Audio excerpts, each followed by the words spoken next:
Hello बच्चों।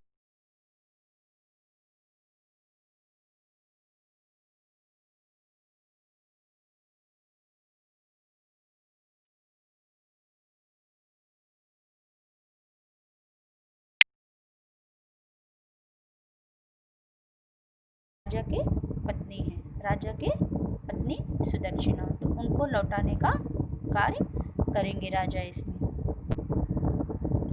हाँ बच्चों, सबसे पहले इसका वाचन करते हैं। तो देखिए, निवर्त्य राजा दयिताम दयालुस ताम सौरभेयीं सुरभिर्यशोभि पयोधरी भूत चतुः समुद्राम जुगोप गोरूप धराम इव उर्वीम। अच्छे से पढ़िएगा इसको। पयोधरी भूत चतुः समुद्राम जुगोप गोरूप धराम इव उर्वीम। देखिए यहाँ से इसका अर्थ ले लीजिए। सुरभिर यशोभी, सुरभिर यशोभी, सुरभि माने सुंदर और यश, यश माने कीर्ति। तो सुंदर यश से परिपूर्ण, सुंदर यश से परिपूर्ण अर्थात सुंदर कीर्ति से परिपूर्ण। यह किसका विशेषण है? राजा का विशेषण है। राजा के लिए विशेषण कहा गया है कि जो सुंदर कीर्ति से सुशोभित हो रहे हैं। और दयिताम, दयिताम मीन्स, दयिताम माने प्रिया को अर्थात अपनी पत्नी को। दयालुस, दयालु राजा, राजा कौन है? राजा कैसे हैं? दयालु हैं, दयालु स्वभाव के हैं, करुणा से ओतप्रोत हैं, इसलिए दयालु राजा के लिए। निवर्त माने लौटाना, और राजा कैसे हैं? सुरभिर यशोभि राजा और दयालुस राजा। ठीक है, तो राजा के लिए इतने विशेषण जोड़े गए हैं। राजा कैसा है?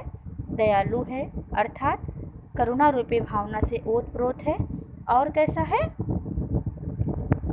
सुंदर कीर्ति से सुशोभित हो रहा है।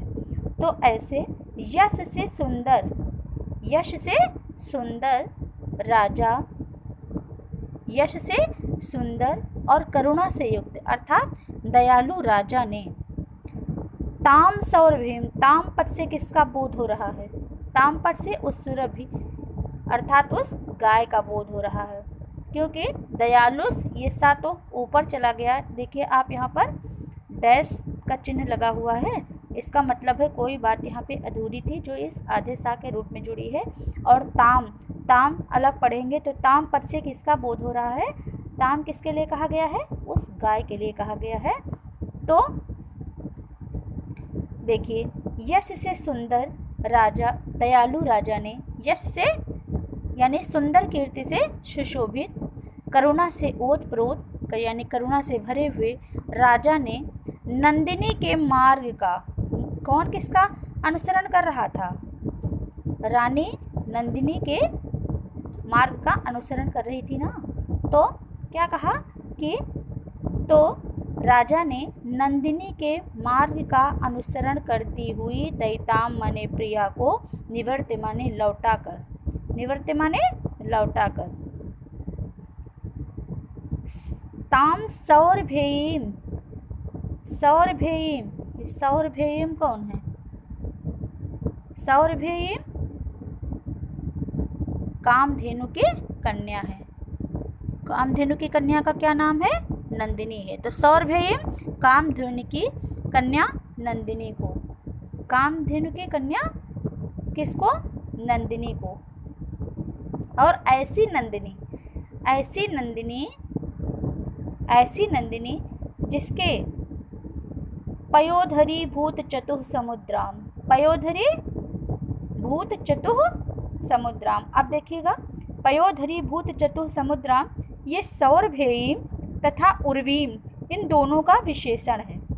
सौरभेयीम तथा उर्वीम, उर्वी माने होती है पृथ्वी, और सौरभेयीम उस सुरभि यानी गाय के लिए। तो यह सौरभेयीम तथा उर्वीम दोनों का विशेषण है। कौन सा शब्द जो कहा गया है?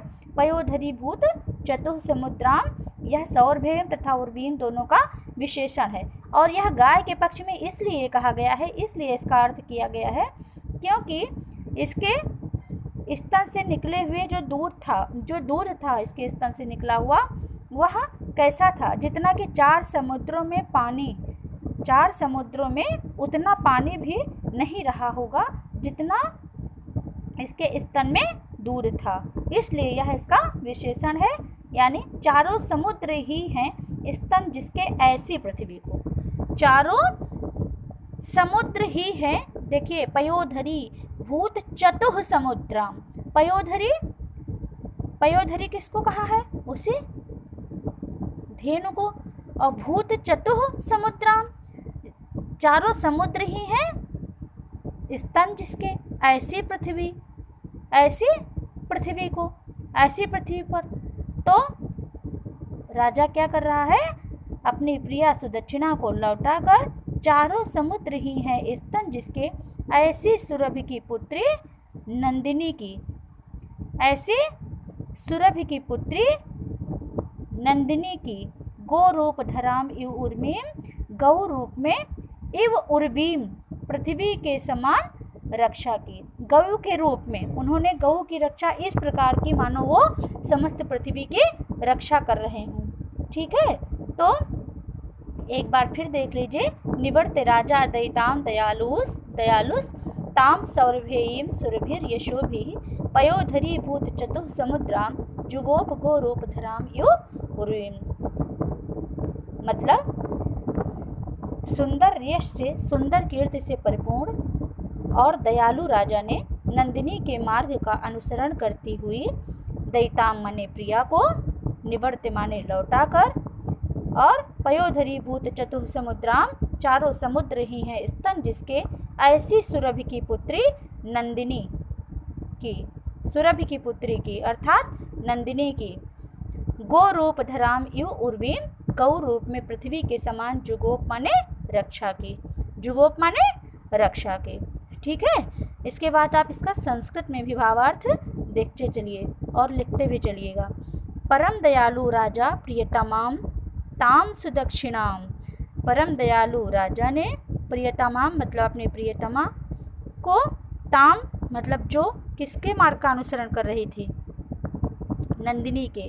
तो ऐसी सुदक्षिणा को सुदूर गमनात् निवर्तयामास, जो बहुत दूर तक चली गई थी उसके मार्ग का पीछा करते हुए, उसको लौटाकर स्वयं च ताम नंदिनी, स्वयं मतलब अपने आप को कहा है कि वह उन्होंने स्वयं नंदिनी सर्वभावेन सभी भावना से गोप्तुम आरेभे, मतलब उस गाय की रक्षा करने का कार्य आरंभ किया। मन ने नंदिनी रूपेण प्राप्ताम चतुर्भी, किस प्रकार उसको माना? नंदिनी को किस रूप में माना? जैसे कि वह, जैसे कि उसके जो चार स्तन थे वो कैसे थे? जो उसके स्तन थे वो कैसे थे? चारों समुद्रों में जितना जल कम पड़ गया था, जो जल कम पड़ गया था उतने दूध से युक्त उसके स्तन थे। ऐसी उस जो है सुरभि की पुत्री नंदिनी के सभी युक्तियों से, सभी प्रकार से जो है पृथ्वी के समान, साक्षात धराम सा ररक्ष इति, पृथ्वी के समान उसकी रक्षा किया। इस प्रकार से आप इसके संस्कृत का भी भावार्थ साथ में लिखते चलेंगे और समझते भी चलेंगे। अगर अभी कर लेंगे तो आपको आसानी होगी, बाद में आपको समझ में नहीं आएगा कि हम कौन सा करें और कौन सा ना करें। और समझना तो सभी को पड़ेगा, इसलिए आपको ये भी लिखना चाहिए और समझने का प्रयास करना चाहिए। जब हिंदी समझ में आ जाएगी तो आपको जो है संस्कृत का अर्थ भी अच्छे से समझ में आ जाएगा। ठीक है बच्चों।